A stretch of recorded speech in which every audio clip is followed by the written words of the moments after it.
Hello. Today's screencast is introducing the multiple choice exam for AP Lang and Comp. And this is a new exam.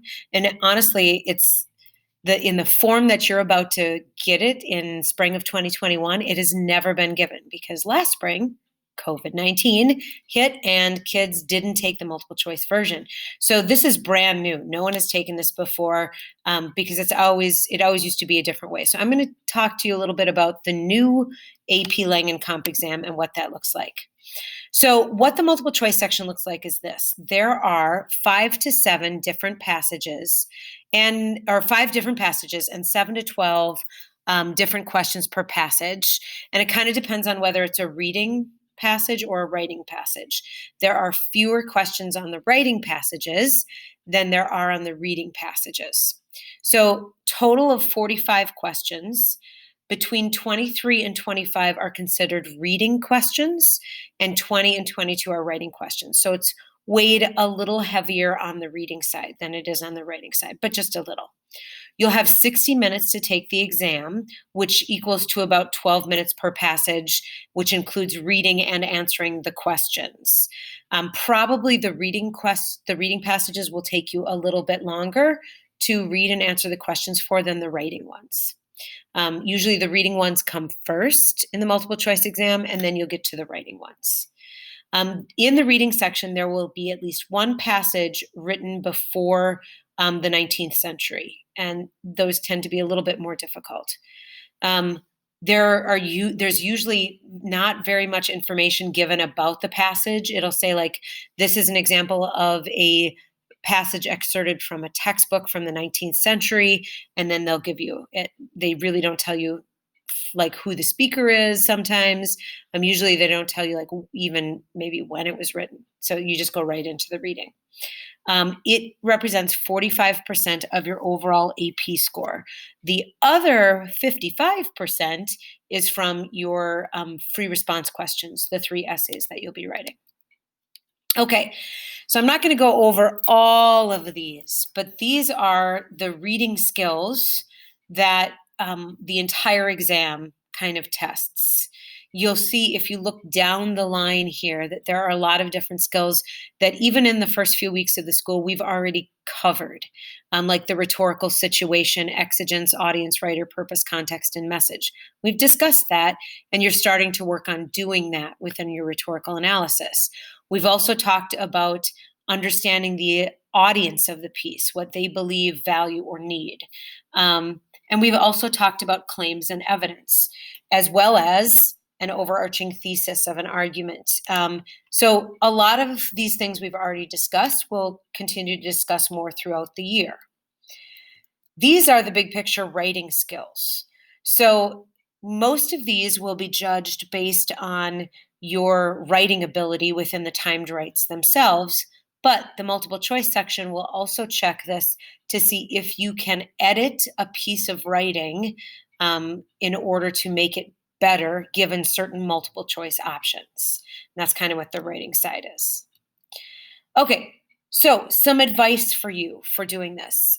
For the reading section, I don't suggest that you read the questions before reading the passage because it does not really help at all. You want to get the big picture first.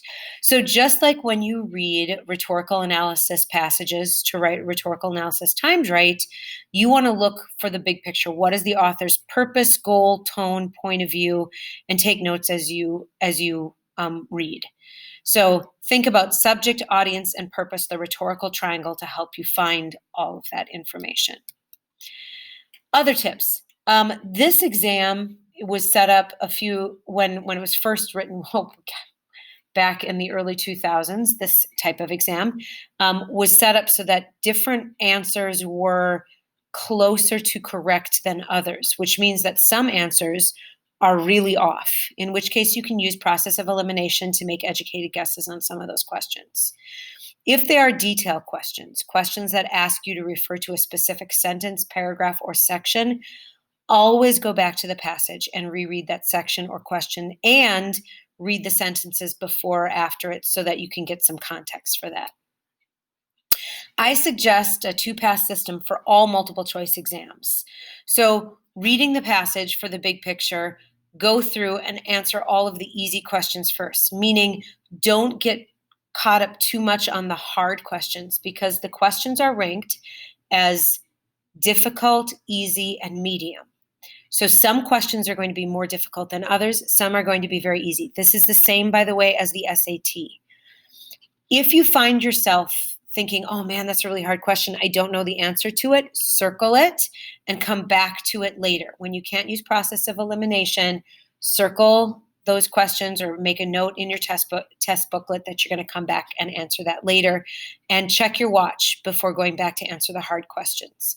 If you are running out of time, and this applies for the SAT as well, it may be better for you just to make a guess on those like really hard questions instead of wasting time. Bank the easy questions, come back and get the hard questions. Okay, so basically to sum up, don't read stubbornly. What I mean is don't get yourself too caught up in if you can't understand a sentence or a section or just a paragraph or something like that. Read for the big picture. Some details may escape you, so focus on what is the author's purpose? What is his message? What is he trying to convince me of? What is, what kind of evidence is being used? Just like rhetorical analysis essay. Always return to the passage when multiple choice questions refer to specific lines. Don't try to answer by memory. All right, so question categories. There's going to be questions about rhetoric, specific syntax, diction, some stylistic elements. There will be questions about the author's overall meaning and purpose. We call those what exactly did the author intend to do here?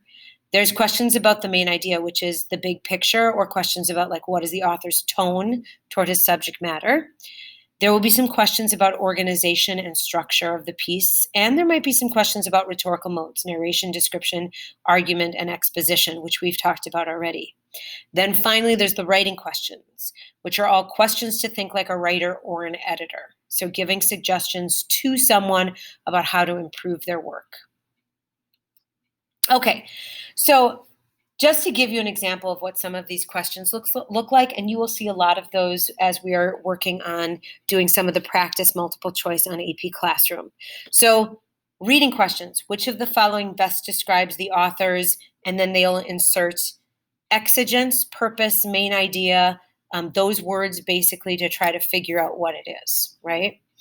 Then they'll say a specific rhetorical device or piece of evidence, and they'll ask you why the author uses it. In paragraph 1, line 7 through 9, the author uses this primarily to, and they'll give you 4 different options of why the author might use that. In paragraph X, which the following characterizes the writer's position, so then it gives you different statements about what is the author's purpose, and you have to decide which in that paragraph, not overall, because that's very different from the first question, right? So this is about that specific paragraph. So whenever it gives you a specific paragraph, you want to go back and look at that paragraph, because the author's purpose or position in that paragraph may be very different than the overall purpose. Okay, then they'll give you specific lines. And it's asking how that line supports some of the main claims. So it's a really good idea when you're reading to look for what specific claims is the author making in the writing. And then there's the accept question. They will always have accept in all caps. Really look out for that one, because that means that they will all look correct except for one of them, which means that you are likely, if you don't see accept, to choose the first one that looks correct, which is probably not the one that they want you to choose. So all the following phrases refer to usually a specific statement about the author's main purpose, except. Okay, so those are the reading questions. The writing questions look a little bit differently. They give you a passage, and then there's parts of the passage that are underlined or indicated, and you have to decide how to change those to work with what the question is asking you. So sometimes it's ordering. So they'll give you different sentences, and they'll say, if I put this in front of the first sentence, what would it do for the specific purpose of the sentence? So how would it help the piece? Sometimes it asks you questions about transitioning. So the writer wants to transition from one idea to the next. Which of the following provides the best transition to go from this idea to another idea? And we'll talk about that. That's where paragraph hook transitions come in. And we're going to be discussing how to use paragraph hook transitions on our next minor piece of writing that we're going to be doing in class. Here's one. Which of the following versions best establishes the writer's position on the main argument of the passage? So it gives you 3 or 4 different sentences that show what the author's main purpose could be, and you have to choose the best one.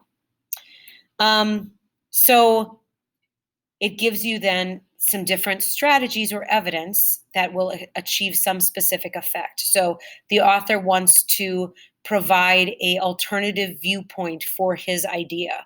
Which of the following sentences accomplishes that goal? So whatever goes in that parentheses, you want to look for. And then number 5, in the 4th paragraph, the writer wants to provide further evidence to support or rebut a claim. All of the following pieces of evidence achieve that purpose except which one? The writing section also has the dreaded except question. So keep your eyes open for that. All right, we're going to do some practice with some of these multiple choice questions coming up to kind of see how you can do with them. But hopefully this gives you a little bit better understanding of what that multiple choice section looks like in the AP Language and Composition exam. Thank you for listening. Have a great day.